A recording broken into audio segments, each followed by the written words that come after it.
Hello everyone, welcome back to our channel How to Tutorials. In today's video, we are going to see how you can update your Amazon Music app. Well, it is a quite simple process, so let's dive right into it. So the first thing that you'd have to do is go to your App Store. So after opening your App Store, now go to the search page, for which you can tap on this search icon right here. And after you've done that, now tap on the search bar right here and start typing Amazon Music.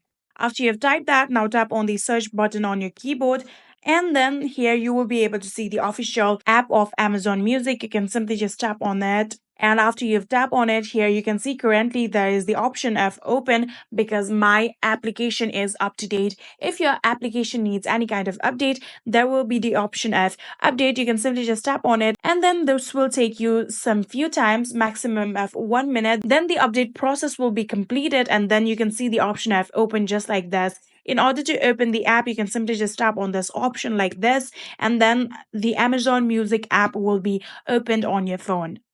And like this, you can update your Amazon Music app. I hope this video was helpful to you guys. If it was, please do not forget to hit that subscribe button and like our video.